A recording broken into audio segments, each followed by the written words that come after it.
अस्सलाम वालेकुम रहमतुल्लाह। हम पढ़े थे kinetic equilibrium effect. Kinetic equilibrium effect, और इसमें हमने लास्ट लेक्चर में पढ़ा था कि के H equilibrium constant of hydrogen divided by के डी ड्यूटियम, ये हमारे पास था 14.9 या अप्रॉक्सीमेटली 15 के इक्वल। तो इसका हमने न्यूमेरिकल इफेक्ट देखना था कि इस इक्वेशन का मतलब क्या है, के एच बाई के डी इज इक्वल टू 15 का। तो इस इक्वेशन को अगर हम रीअरेंज करके लिखें तो के एच होता है 15 के डी के इक्वल। मेन जो इक्विलिब्रियम कांस्टेंट है H2 के लिए, वो के डी के लिए इक्विलिब्रियम कांस्टेंट से 15 गुना ज्यादा है। मेन जो के एच था वो किसके इक्वल था, concentration of H square divided by concentration of H2। Mean H2 goes to H plus H, तो के एच बहुत ज्यादा है as compare to K D. तो इसका मतलब है कि के एच वाले रिएक्शन में, मीन H2 की डिसोसिएशन वाले रिएक्शन में प्रोडक्ट्स की कंसंट्रेशन बहुत ज्यादा है एज कंपेयर टू D2 की डिसोसिएशन वाले रिएक्शन में। यहाँ पे के एच है, यहाँ पे के डी है, ठीक है। तो के एच ज्यादा होने का मतलब ये है, ये देखो के डी से 15 गुना ज्यादा है के एच। तो इसका मतलब है कि H2 की डिसोसिएशन 15 टाइम्स फास्टर है एज कंपेयर टू D2। तो अगर किसी रिएक्शन में हमारे पास H2 इन्वॉल्व हो रहा है, जैसे सपोज मैं Cl2 प्लस H2 का रिएक्शन करवाता हूँ, गोज टू 2HCl, और इसमें अगर मैं आइसोटोप चेंज कर देता हूँ H2 की बजाय D2 कर देता हूँ, D2 प्लस Cl2, तो इस रिएक्शन में बनेगा 2DCl। अब क्या है, क्योंकि H2 की डिसोसिएशन 15 टाइम्स फास्टर है, तो ये वाला रिएक्शन भी 15 टाइम्स फास्टर होगा। और D2 की डिसोसिएशन चूंकि 15 टाइम्स स्लोअर है एज कंपेयर टू H2, क्योंकि डिसोसिएशन कांस्टेंट, इक्विलिब्रियम कांस्टेंट या डिसोसिएशन कांस्टेंट ऑफ D2 बहुत स्मॉल है, तो ये वाला रिएक्शन 15 गुना स्लो होगा as compare to this reaction. तो ये इसका न्यूमेरिकल हमने इफेक्ट स्टडी करना था। और इसी में एक और थोड़ी सी चेंजिंग कर लेते हैं कि आगे हमने इफेक्ट पढ़ा था कि पहले H2 की डिसोसिएशन देखी, H2 की डिसोसिएशन का इक्विलिब्रियम कांस्टेंट दिया था और D2 की। लेकिन अब हम कहते हैं कि D2 की बजाय पहले हमने दोनों एटम्स को रिप्लेस कर दिया था। H2 में 2 एटम थे, दोनों को D2 कर दिया था, लेकिन अब एक में H ही रहने देता हूँ, दूसरा D अगर ले लें तो इसकी डिसोसिएशन पे क्या इफेक्ट होगा। एक बात तो क्लियर है, क्योंकि हैवी आइसोटोप आया है, ड्यूटियम आया है, तो ड्यूटियम की वजह से हमने पिछली दफा देखा था कि डिसोसिएशन क्या हुई थी, स्लो हो गई थी। तो इस दफा भी स्लो होगी, लेकिन पिछली दफा चूंकि दोनों डी थे, D2 था, तो बहुत ज्यादा स्लो हुई थी। अब एक डी आया, तो एक डी आने से कितना इफेक्ट होता है, कितनी स्लो होती है, यकीनन इससे स्लो होगा ये रिएक्शन, और D2 वाले रिएक्शन से फास्टर होगा। इन दोनों के दरमियान में इसे लाई करना चाहिए। तो हम अब इसकी इक्वेशन डिराइव करके उसे H2 के साथ कंपेयर करके देखते हैं। तो जो H2 के लिए हमने अगर इन दोनों को कंपेयर करें, के एच बाई के H2 बाई के एच डी में कर देता हूँ इन दोनों को डिफरेंशिएट करने के लिए। तो जो H2 के लिए इस रिएक्शन के लिए हमने लिखा था, एनर्जी लिखी थी, वो हमने कैसे लिखी थी कि KH2 था हमारे पास,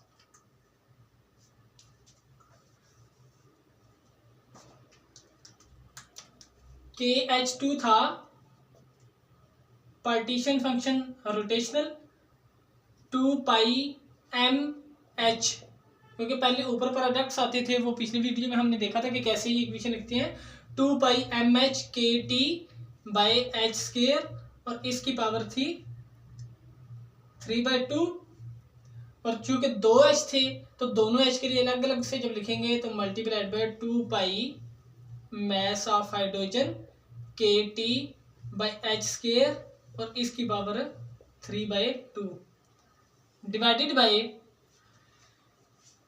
प्रोडक्ट्स के लिए रिएक्टेंट्स के लिए सॉरी, तो रिएक्टेंट मॉलिक्यूल है, इसमें 3 किस्म के पार्टीशन फंक्शन हो गए, 2 पाई mH2 KT by H square और इसकी पावर 3/2।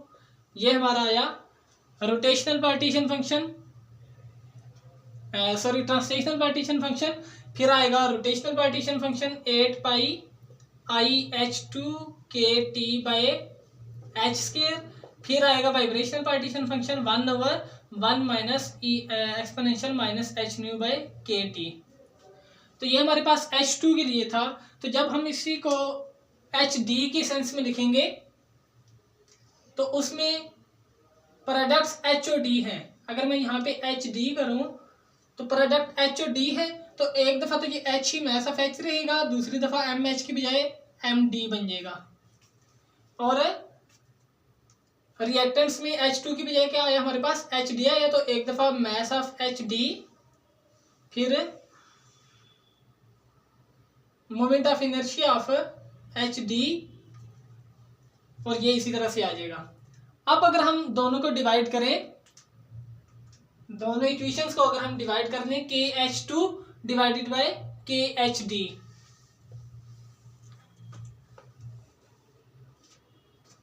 तो उस केस में हमारे पास आएगा KH2 divided by KHD is equal to, पहले H2 वाली पूरी इक्वेशन लिखेंगे, क्या थी, 2 pi MH KT divided by H square और इसकी पावर 3/2 मल्टीप्लाइड बाय एक और H था, तो उसके लिए 2 pi MH KT divided by H square और इसकी पावर 3/2 डिवाइडेड बाय जो HD के लिए इक्वेशन है, HD के लिए सॉरी इसी का जो H2 के लिए था, 2 pi mass of H2 KT divided by H square 3/2 और इनटू इसका जो रोटेशनल पार्टीशन फंक्शन था 8 pi square IH2 KT by H square, और वाइब्रेशनल पार्टीशन फंक्शन था 1/1 minus exponential minus H new by KT।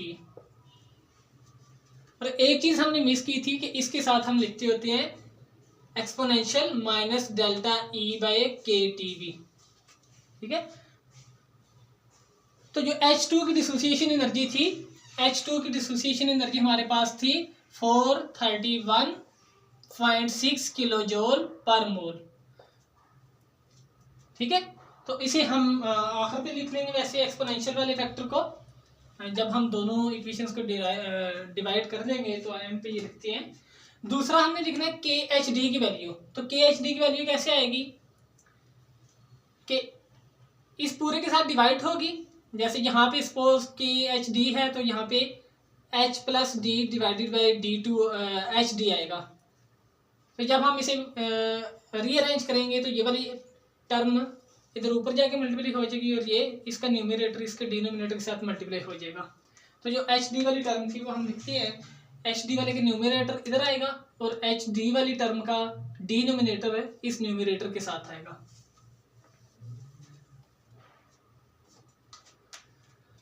तो HD का numerator क्या था, 2 पाई M, एक दफा H था KT बाई एच स्क्वायर और इसकी पावर थी 3/2, और साथ दूसरा H की बजाय क्या आ गया था, क्योंकि ये HD था तो डिसोसिएट होके H प्लस D बना था, तो एक दफ़ा H वाली टर्म एक दफ़ा D वाली टर्म, तो 2 पाई MD KT divided by H square और इस सारे की पावर थी 3/2, और डिनोमिनेटर में था इसके H2 की बजाय HD हुआ था, तो वो हमारे पास आएगा 2 पाई M mass of HD KT divided by H square और इस सारे की पावर 3/2।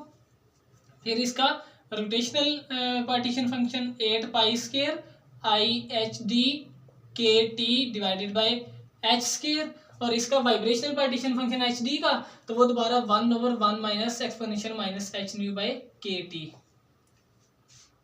अब इसके साथ इस पूरी इक्वेशन के साथ मल्टीप्लाई क्या होना है, दूसरी टर्म हमने जो एक नेग्लेक्ट की है अभी, जो एक्सपोनेंशियल वाली टर्म थी,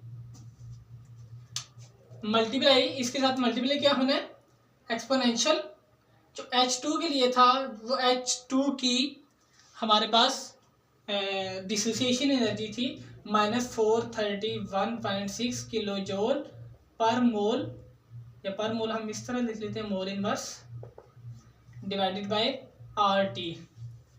और इसे डिवाइड होना किसके साथ, exponential dissociation energy of HD। तो HD की डिसोसिएशन एनर्जी है 436.8 किलो जूल पर मोल डिवाइडेड बाय RT। इसी इक्वेशन को अगर हम एक्सपोनेंशियल को इधर ऊपर लेके जाएं तो नीचे इसकी पावर माइनस है, ऊपर जाके पावर प्लस हो जाएगी, क्योंकि बेसिस सेम है तो पावर से फिर हम ऐड कर देंगे। इसी को अगर मैं रीअरेंज करूं तो एक्सपोनेंशियल -436 था, तो ये +436.8 किलो जूल पर मोल डिवाइडेड बाय RT हो जाएगा। इसी पूरी टर्म को मैंने न्यूमरेटर में लिखे, एक्सपोनेंट का साइन चेंज हो गया। अब चूंकि हमारे पास बेस सेम है तो पावर्स आप इसमें ऐड हो जाएंगी, तो इसका आंसर हमारे पास आएगा, RT कॉमन है, 1/RT कॉमन इनटू -431.6 और यहाँ से आएगा +436.8।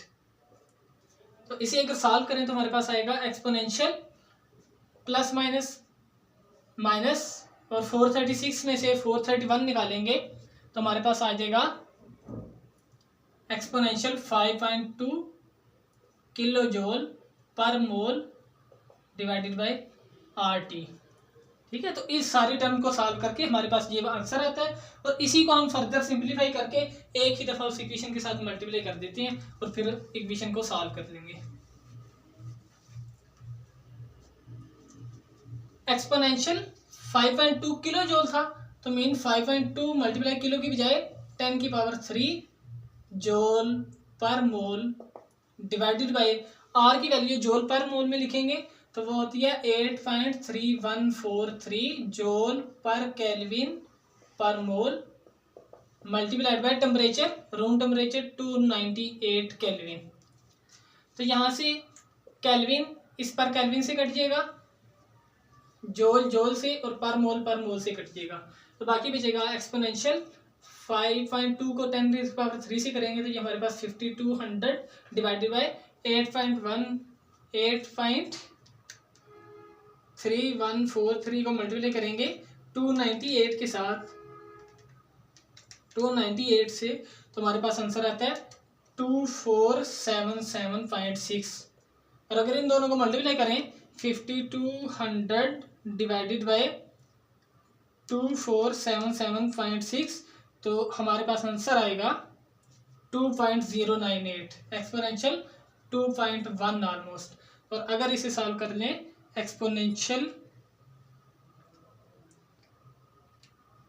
2.1 करें तो हमारे पास आएगा 8.17 ऑलमोस्ट। तो इस 8.17 को हमने इस इक्वेशन के साथ मल्टीप्लाई करना है, और अब इस इक्वेशन को हम क्या करेंगे, सिंप्लीफाई कर लेंगे। उससे हमारे पास आंसर क्या आएगा,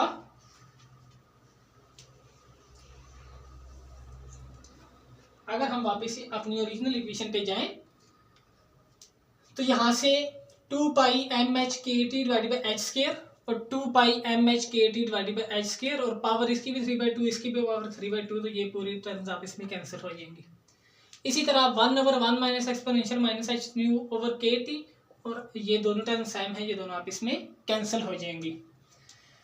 फिर 8π² से कैंसिल, kt इस kt से कैंसिल, h² इस h² से कैंसिल, पावर 3/2 है दोनों की, तो ये वाला 2π इस 2π से कैंसिल, kt से कैंसिल, h² से कैंसिल।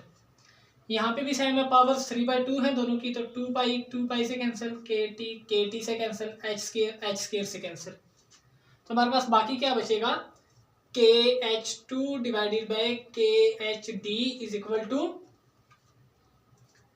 ये वाली टर्म पूरी कैंसिल हो गई थी, यहाँ से हमारे पास बचा था mh, mess of hydrogen atom और इसकी पावर थी 3/2 मल्टीप्लाइड बाय, इस टर्म में हमारे पास क्या बचा था, mass of H D, mass of H D और इसकी पावर थी 3/2। यहाँ से हमारे पास मोमेंट ऑफ इनर्शिया बचा था एच डी का, आई एच डी, बस बाकी कुछ भी नहीं बचा। और साथ ये मल्टीप्लाइड बाय 8.67 था डिवाइडेड बाय, यहाँ से हमारे पास बचा था MH2 मैस ऑफ H2 और इसकी पावर थी हमारे पास 3/2 मल्टीप्लाइड बाय, इस टर्म से हमारे पास मैस ऑफ डी और इसकी पावर 3/2 और यहाँ से हमारे पास मोमेंट ऑफ इनर्शिया बचा था IH2। अब इस इक्वेशन को हम सॉल्व करें तो जो IHD है इसकी वैल्यू पुट कर लेंगे और IH2 की वैल्यू पुट कर लेंगे।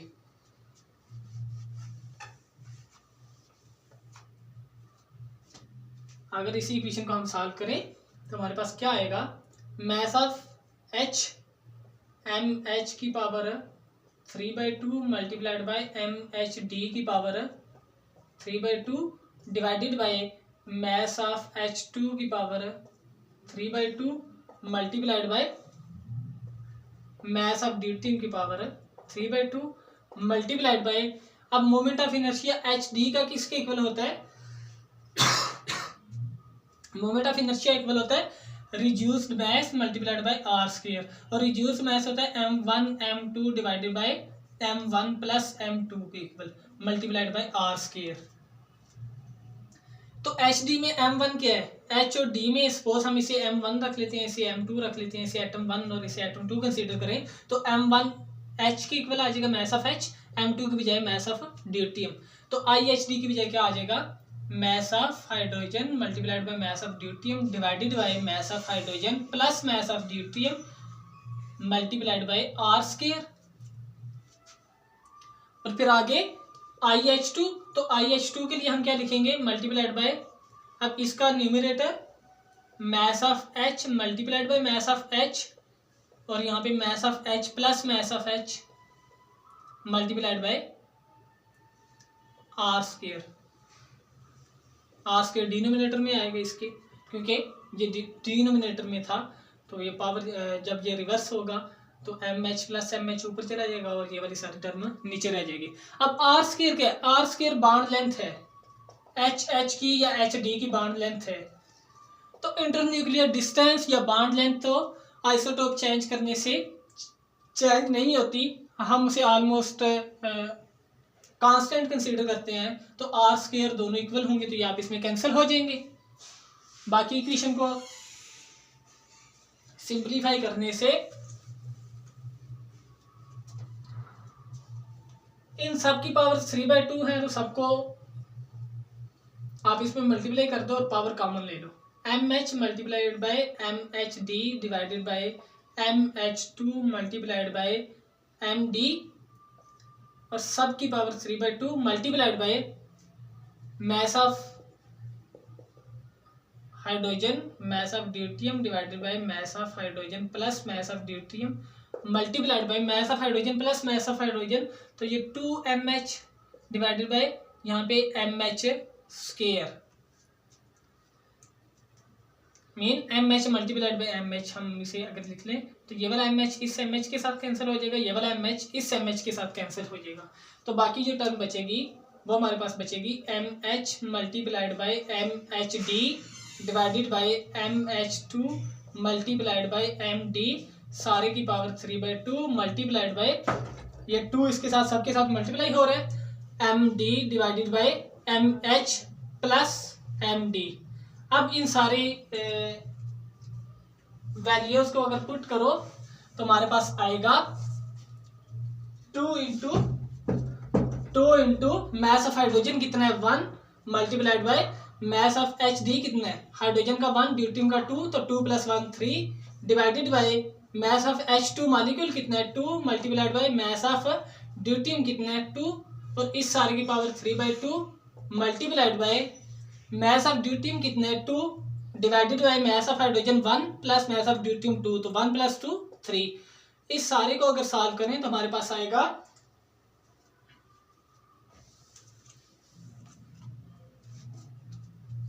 2 को 2 से मल्टीप्लाई कर लो, 4/3 into 1 3 jar 3 divided by 2 2 jar 4 और इसकी पावर 3/2।